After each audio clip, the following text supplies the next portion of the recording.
I want to show you my full coverage base routine. I've already gone in with all of my skincare, starting with my Danessa Myricks Yummy Skin Blurring Balm Powder in the shade Universal. This stuff is really good at smoothing the skin without drying it out. Then I'm going to take a little bit of the classic Smashbox Photo Finish Primer. I'm at my mom's house and she has this and I kind of just want to try it, to be honest. I haven't used this since high school, so who knows? But unpopular opinion, I actually love silicone-based primers. I think it makes your makeup go on so smooth. And this feels amazing, so far so good. I am gonna underpaint today, which I don't normally do, but I feel like for full coverage looks, it's like the best thing. I'm taking NARS Laguna Cream Bronzer out of this palette that I made, and I just apply it in all the places that I would normally contour, but a little bit heavier. I think underpainting is so fun, to be honest. I like to put some around the mouth as well to contour the lips. And I like to use a brush and just stamp in the product. And you really want to concentrate your placement. Don't move it around. I'm keeping it where I put it, like so. I know this looks crazy, but trust the process. For the forehead, I just like to blend it back into the hairline. Same thing with cream blush. I'm just placing it where I want it and then tapping it in. And it's okay if it looks pretty harsh. That's exactly what you want. We're going to end up putting foundation all over this, so it's going to take down some of the craziness, and you want it to be able to peek through. Then I'm taking my highlighter shade and placing it under the eye and bringing it up in the eye like that. I'm using my Graftopian Cream Concealer Palette, and I just like to stamp it on to get the most amount of coverage. And I'm going to bring it up towards the temple, under the contour, right on the chin, and on the forehead, a little bit on the bridge of the nose. And then I'm just tapping that in lightly with the Beauty Blender. And you should have something like this. For foundation, you want to go in with something that's not super full coverage, so I'm using my Dior Backstage Face and Body, and I'll take it on the back of my hand, pick some up, and then really work it into the sponge. You want to be kind of light-handed with this so you don't disrupt what's underneath. Slowly go over what we did here.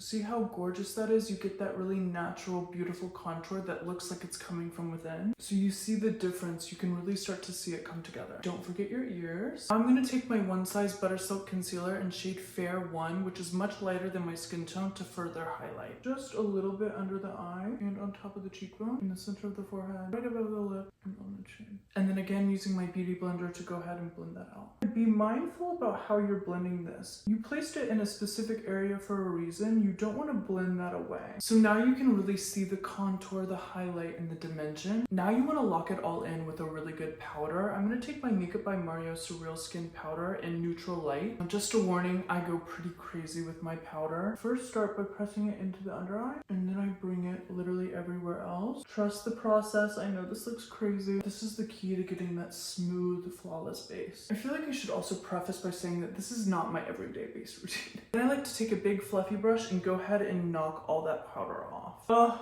see how beautiful and smooth and flawless? This is a lot of makeup, but it looks really good. This is honestly the most satisfying part. I mean, look at my skin. It literally looks flawless. Now I'm gonna reinforce the contour with the powder. We're just stamping, really telling the product where to go. And I'm keeping it right in this area. I'm not bringing it up where we put the highlight. And do the same thing on the forehead, just really stamping it into the corners of the hairline and following that rainbow shape around the highlight. And then bring the excess down the neck. Then on a pinched flat brush, I'm gonna do the nose, really go in and define it. And if you go a little bit too hard on the nose contour like I did, just take your sponge with the leftover powder and kind of tap it in. Then on a big fluffy brush, I'm going to take my powder blush, and then really old school, I'm going to smile and sweep it across my face.